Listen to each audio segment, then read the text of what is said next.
मौर्य साम्राज्य के चक्रवर्ती सम्राट अशोक ने युद्ध मैदान में बड़े बड़े प्रतापी राजाओं को धूल चटाई, लेकिन विदिशा की एक सुंदर बाला पर दिल हार गए।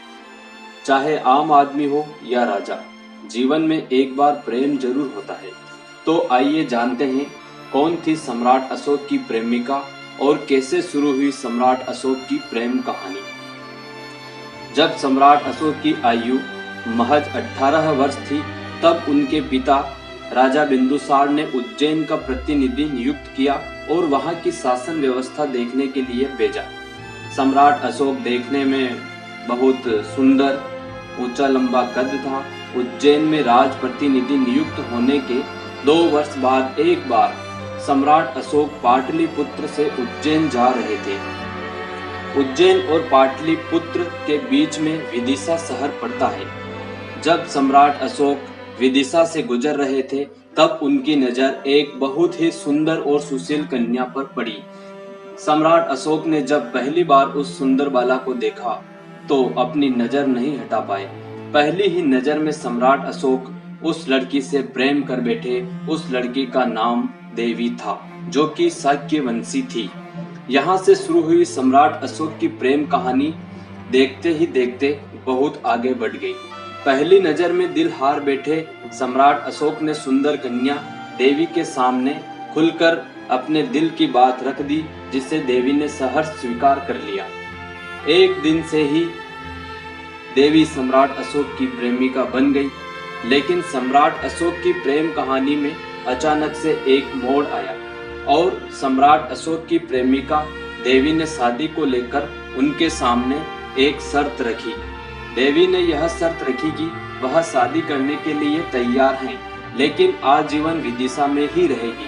कहते हैं सच्चा प्यार करने वाले कुछ भी कर गुजरते हैं। उन्हें अपने प्रेम की प्राप्ति के लिए हर तरह की शर्तें मंजूर होती हैं। सम्राट अशोक ने भी ऐसा ही किया और अपनी प्रेमिका के खातिर उसकी इस शर्त को मान लिया। सम्राट अशोक की प्रेमिका अब उसकी पत्नी बन गई। इस तरह पहली नजर में ही प्रेम कर बैठे सम्राट अशोक की प्रेम कहानी परवान चढ़ी। कुछ ही वर्षों बाद सम्राट अशोक और देवी के एक पुत्र और एक पुत्री को जन्म दिया। पुत्र का नाम महेंद्र तथा पुत्री का नाम संघमित्रा था। सम्राट अशोक भगवान बुद्ध के बहुत बड़े अनुयायी थे। इस वजह से उनके बच्चों ने भी भगवान बुद्ध की शरण में अपना जीवन बिताने का फैसला किया। सम्राट अशोक का पुत्र बौद्ध धर्म के प्रचार एवं प्रसार हेतु श्रीलंका चला गया। श्रीलंका की राजकुमारी अनुला भी बौद्ध धर्म स्वीकार करना चाहती थी, लेकिन नियमों के अनुसार किसी स्त्री को दीक्षा देने के लिए एक स्त्री की ही जरूरत होती है। ऐसे में सम्राट अशोक की पुत्री संघमित्रा ने यह जिम्मेदारी उठाई और वह पाटलिपुत्र से विदिशा गई। विदिशा में अपनी माता से मिली और उनका आशीर्वाद लेकर श्रीलंका चली गई, जहां पर उनके सानिध्य में राजकुमारी अनुला ने दीक्षा ली। ऐसा कहा जाता है कि श्रीलंका जाने के पश्चात दोनों भाई बहन पुनः कभी भारत नहीं लौटे। इस तरह सम्राट अशोक और देवी की प्रेम कहानी हमेशा के लिए अमर हो गई। सम्राट अशोक की प्रेमिका और रानी देवी हमेशा विदिशा में ही रही और पूरा जीवन विदिशा में बिताया। इसलिए आज भी विदिशा में आने वाले लोगों का स्वागत करते समय कहते हैं कि सम्राट अशोक के ससुराल में आपका स्वागत है।